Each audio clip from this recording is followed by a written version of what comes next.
మిత్రులకు అందరూ ఏ విధంగా మాట్లాడిండు, ఏ విధంగా విమర్శలు చేసిండు అనే దాని మీద మనం అందరం చూసిందే. మరి అతను ఏమి చదువుకున్నాడో, పెద్ద చదువుకున్నా అని సాఫ్ట్వేర్ హార్డ్వేర్ అని చెప్తుంటాడు కదా. మరి మీ భాష తీరు, యాస తీరు చూస్తుంటే ప్రజలు నవ్వుకుంటున్నారు. అక్రమంగా దోచుకతిన్న డబ్బు బలుపుతోటి ఈ విధమైన భాష మాట్లాడటం, నీ ఏమైనా స్వాతంత్ర పోరాటానికి పోయిందా? నీ కుటుంబం పొద్దుగా లేస్తే దోపిడీదారుల తీరుగా ఆ అల్లిబాబా అడ్డజన్ ముఠానో లేకపోతే ఆ శ్రీవాడిపురం ముఠా నయం మీ కుటుంబం కంటే. మీరు చేసుకున్న దోపిడీలు గిట్లా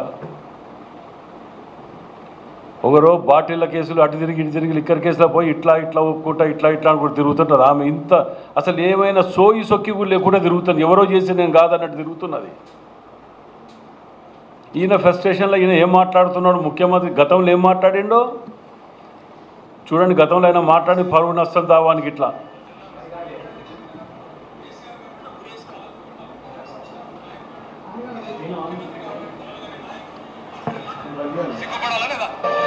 ఏళ్ల వయసున్న ఒక నాయకుడు, 2 సార్లు ప్రజల చేత ముఖ్యమంత్రిగా ఎన్నుకోబడ్డ నాయకుడు, తెలంగాణను సాధించిన నాయకుడు, ఆయనను పట్టుకొని అరే రాజకీయ విభేదాలుంటే మాట్లాడాలా? మీరు విమర్శిస్తున్నారు, మీరు కూడా సంస్కారవంతంగా మాట్లాడుతున్నారు. I welcome you. బట్టి మాట్లాడుతున్నారు, బట్టన్న మాట్లాడుతున్నాడు, శ్రీధరన్న మాట్లాడుతున్నాడు, మీరేమో సంస్కారవంతంగా మాట్లాడుతున్నారు అంటున్నారు. మేము పడుతున్నాం. కానీ ఆ పెద్ద ఆయనను పట్టుకొని నోటికొచ్చినట్టు మీ పిసిసి ప్రెసిడెంట్ ఆయనను ఉరేసి రాళ్లతో కొట్టి పిండం పెట్టాలా? ఇదా మాటలు? ఇదా సంస్కారం? ఇదా అధికారంలోకి రావాలన్నంత పిచ్చి? దయచేసి నేను అనేది ఏంటంటే ఒక్కసారి తెలుసుకోండి. ఆయన మీద అందుకే 1000 కోట్ల ముఖ్యమంత్రిని అంటే పడుతున్నాం. కర్మ ఏం చేయాలి? ప్రజాస్వామ్యం, వాక్ స్వాతంత్రం. కానీ ఆ సంస్థ ఊకోలే. ఇట్లనే పిచ్చి మాటలు మాట్లాడితే 1000 కోట్ల పరువు నష్టం దావా వేసింది. మీ అధ్యక్షుడు ఆల్రెడీ ఎదుర్కొంటున్నాడు 1000 కోట్ల పరువు నష్టం దావా. పరువు కాపాడుకోమనండి ముందు. కేసీఆర్ గారిని పట్టుకొని నోటుకొచ్చినట్టు మాట్లాడతారు. ఇప్పుడు గంధమల్లకు నీళ్ళు ఎట్లా తీసుకొస్తారని మాట్లాడుతున్నారు. మిడ్ మార్నర్కి వెళ్ళి తీసుకొస్తామనే సోయి సొక్కి కూడా లేదా?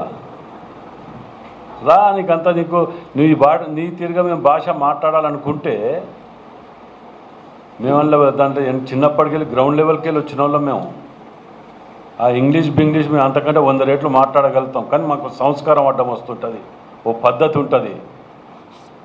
నువ్వు సాఫ్ట్వేర్ చదువుకున్న సంస్కారం ఇదే నా అయ్య నేర్పిన సంస్కారం అనుకుంటే మేము ఇంతకంటే ఎక్కువ చేస్తాం. మీరు ఏ శాఖను వదిలిపెట్టిన చూడండి. రంగారెడ్డి జిల్లా అనేది ఎక్కడికక్కడ చూసుకదింటిరి.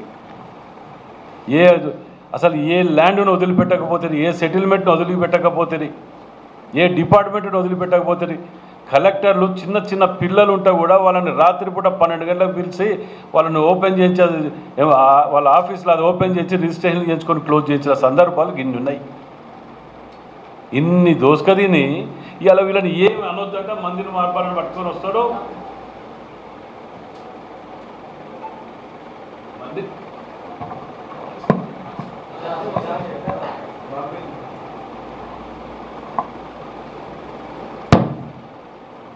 మందిని మార్పాలని పట్టుకొని వస్తాడు.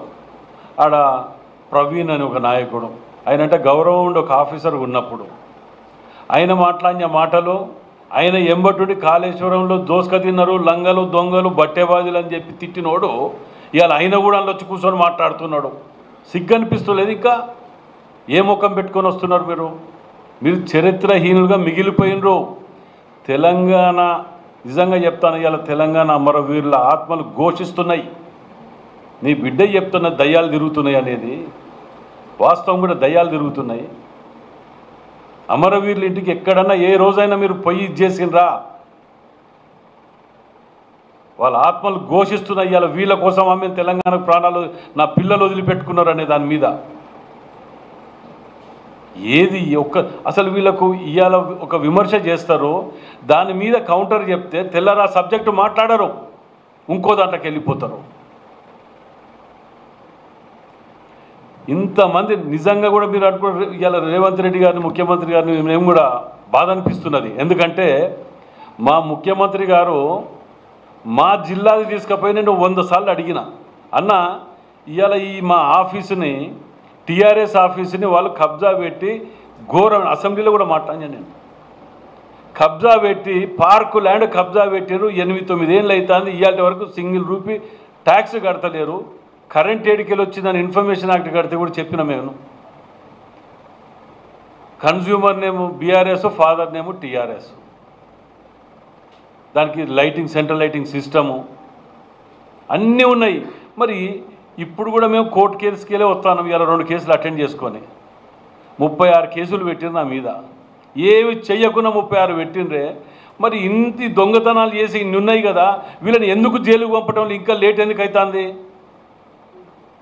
అంటే అది మా నాయకుడు కక్ష సాధింపు చర్య కింద అంటారు. అట్లా తొందరపడద్దు, ఏది కానీ ఓపికతో చెయ్యాలని 100 సార్లు చెప్పింది. మాకు బాధ అనిపిస్తుంది. ఏం చెయ్యని వాటిల్లో ఇన్ని కేసులు పెట్టినరే. అన్ని చేసి దోసుక తిని ఇన్ని ఆస్తులు ఎక్కడి అని అడిగితే కూడా జవాబు లేకుండా తిని ఇవాళ ఆయన ఏదో పోతే అక్కడ ఎంక్వైరీకి పిలవద్దు. తినాలే, కూర్చోవాలి, ఎంక్వైరీకి పిలవద్దు వీళ్ళని. నీ ఏ స్థాయి అయితే నీ అయ్య ఎవరైతే మాకేంది, విచారణకు రాడా? అందరినీ కక్కియాలి. ఇప్పటికైనా మేము ముఖ్యమంత్రి గారు మేము నిజంగా రిక్వెస్ట్ చేస్తాను. ఒక కార్యకర్తల మనోభావాలు చెప్తాను ఇవాళ. ఎందుకంటే వాళ్ళు మమ్మల్ని ఎన్ని ఇబ్బందులు పెట్టాలనో, ఎన్ని మర్డర్ కేసులు, అటెండ్ మర్డర్లు అయినాయి. కానీ ఎవడు ఎక్కడ ఏది జరిగినా అందులో పేర్లు జిల్లా ప్రెసిడెంట్ అని చూడలే, ఎంత పెద్ద చిన్నోడు చూడలే, పెద్దోడు చూడలే, అలా పెట్టిర్రు.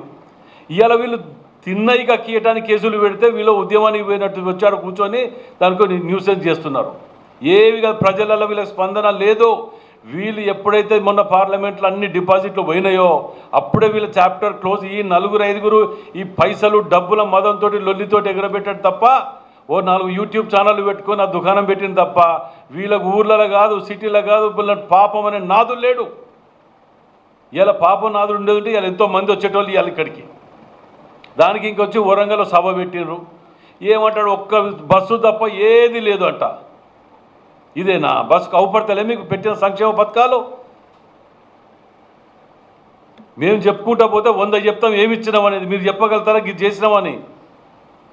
పొద్దుగా లేస్తే కుంభకోణాలు, కబ్జాలు, లూటీలు, ఒక డెకేడ్ ముఠార్ తెలంగాణ పేరు చెప్పుకొని కేవలం ఆ సెంటిమెంట్ని అడ్డం పెట్టుకొని తెలంగాణ మీద పడి దోసుక తిన్నారు. అసలు ఏం మాట్లాడుతాడు ఆ ఫ్రస్ట్రేషన్ అనేది అర్థమైతే లేదు ఆయనకైతే.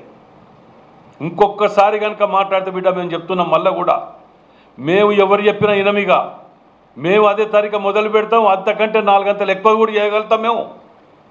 ప్రజలను ఇప్పుడు మళ్ళా వీళ్ళు దోసుక తిన్నారు, ఎంక్వైరీ అడిగిన జై తెలంగాణ అంటాడు మళ్ళా.